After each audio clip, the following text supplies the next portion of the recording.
ప్రయాణం అంటే కేవలం ఒక చోటు నుంచి మరో చోటుకి వెళ్ళడం కాదు. మనస్సు నుంచి మనసుకి, ప్రకృతి నుంచి ప్రకృతికి చేరే ఒక యాత్ర. ఈరోజు నేను తీసుకెళ్తాను గోవా నుంచి హైదరాబాద్ వైపు ఒక అందమైన ప్రయాణంలోకి.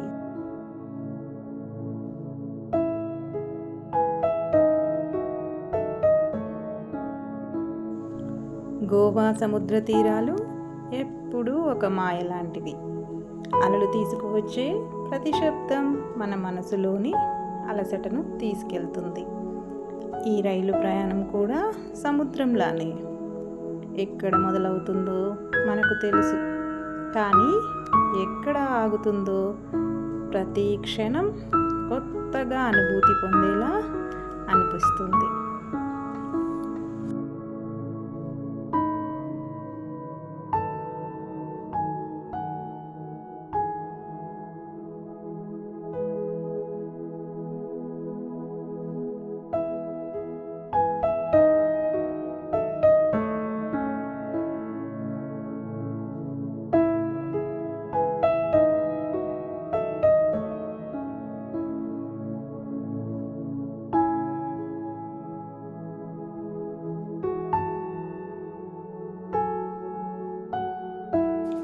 కొద్ది కిలోమీటర్ల తర్వాత సముద్ర తీరాలను వదిలి రైలు నిశ్శబ్దంగా అడవుల మధ్య జారుకుంటుంది.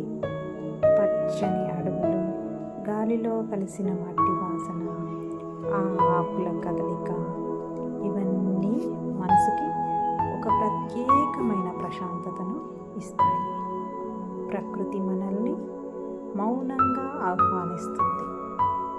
నువ్వు కాస్త వేగం తగ్గించి నా దగ్గర కూర్చో, ఒక్కసారి శ్వాసను విను అని ప్రకృతి మనకు చెప్తుంది.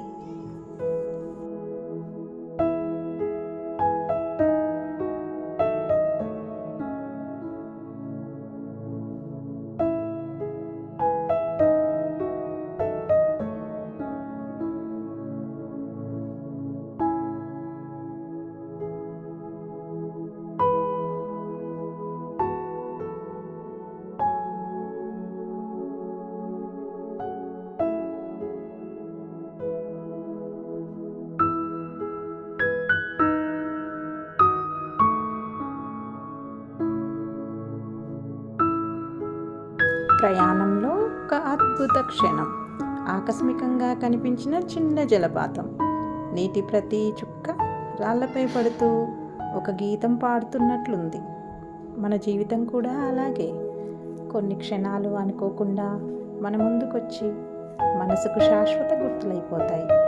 ఆ జలపాతం మనకు గుర్తు చేస్తుంది, సంతోషం ఎప్పుడూ పెద్ద పెద్ద విషయాల్లో కాదు, చిన్న చిన్న క్షణాల్లో దాగి ఉంటుందని.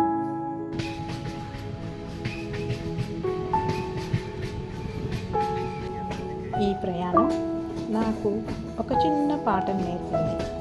జీవితం కూడా ఒక రైలు ప్రయాణం లాంటిది.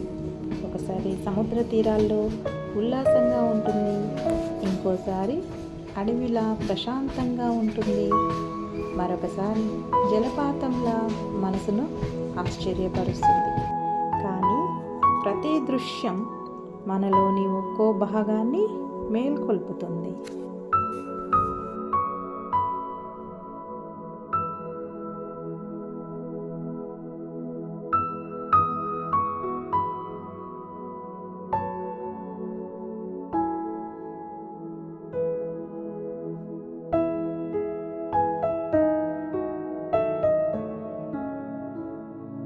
గోవా నుంచి హైదరాబాద్కి చేసిన ఈ ప్రయాణం నాకు ప్రకృతి ఇచ్చిన ఒక బహుమానం.